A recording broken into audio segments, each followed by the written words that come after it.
Poradí druhý majiteľ žltého trička. V rámci 101. ročníka Vincenzo Nibali.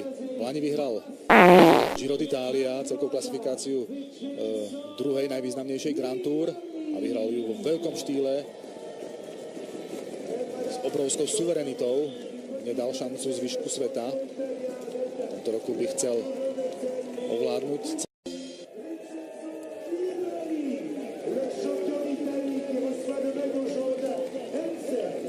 druhý majiteľ žltého trička.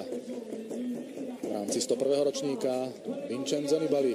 Lani vyhral Giro d'Italia, celkovú klasifikáciu druhej najvýznamnejšej Grand Tour a vyhral ju vo veľkom štýle s obrovskou suverenitou. Nedal šancu zvyšku sveta. V tomto roku by chcel ovládnuť. Après la course, il n'y a pas que les vélos qu'il faut bichonner. À peine arrivés à leur hôtel, les cyclistes de la G2R défilent un par un dans ce camion. C'est là qu'est entreposé le caisson de cryothérapie. Chaque coureur y reste 3 minutes à une température moyenne de moins 150 degrés. Une sensation de froid, surtout au niveau des jambes. La température la plus basse est en bas.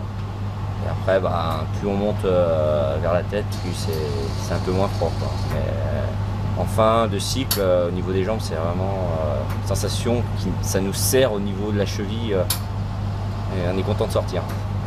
Avec la FDJ AG2R La Mondiale est la seule équipe du peloton à utiliser cette innovation, une technique destinée à l'origine pour soigner le rhumatisme. Faire croire que grâce à la cryothérapie on va gagner des courses, c'est pas vrai puisque la performance en sport est multiparamétrique, mais ce qui est sûr c'est que on a quand même des bons retours de la part des coureurs qui ont adhéré à la méthode tout de suite et puis qui en font régulièrement, donc ça veut dire qu'ils en ressentent des effets indéniables. C'est le cas de Christophe Riblon après une première journée de montagne passée à l'avant de la course. Et c'est assez impressionnant, c'est que ça se réchauffe assez vite en fait. Enfin là, par exemple, j'ai plus du tout les mêmes sensations qu'avant de rentrer dedans, quoi. Avant de rentrer dedans, j'avais mal aux jambes quand je montais les escaliers et tout ça. Je ne dis pas que j'ai plus mal, mais ça a quand même vachement atténué toutes ces douleurs. Après cette expérience de froid intense, chaque cycliste doit continuer son processus de récupération. Collation, massage et bien sûr sommeil, c'est la formule gagnante pour arriver entier à Paris le 24 juillet prochain. Les coureurs arriveront vendredi prochain pour la 7e étape de la compétition Épernay-Nancy. Pour l'occasion, le Grand Nancy a dû mettre en place un dispositif particulier. On voit ça avec Christina Chiron et Hélène Goutani. Des panneaux comme celui-ci, Nancy et son agglomération en sont parsemés. Le 10 juillet prochain dès 20h, les automobilistes ne seront pas les bienvenus. C'est que le lendemain, les 219 coureurs du Tour arriveront sur la place Carnot pour la 7e étape. Ce riverain, lui, ne se sent pas particulièrement concerné. Je ne sais même pas quand il passera. Enfin, comme c'est devant mes fenêtres, il y a des chances que je jette un coup d'œil pour voir passer quelques maillots. Pourtant, du côté de l'agglomération nancéenne, tout a été mis en œuvre pour informer les habitants et être opérationnel pour ce rendez-vous. Tout est prêt. Ça va bouger un peu dans la ville, tout va être barriéré. Il faut prévenir les habitants, les automobilistes que là où c'est interdit, c'est vraiment interdit.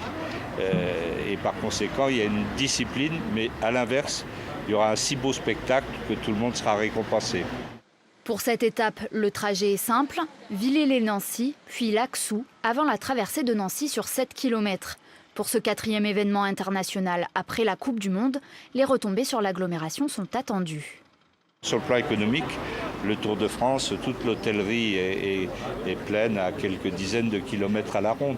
Donc c'est de l'argent bien placé en termes de notoriété de l'agglomération, du Grand Nancy, de Nancy, des villes de la communauté urbaine. Une notoriété qui a un coût, 250 000 €, financée par le Grand Nancy, le Conseil général et le Conseil régional.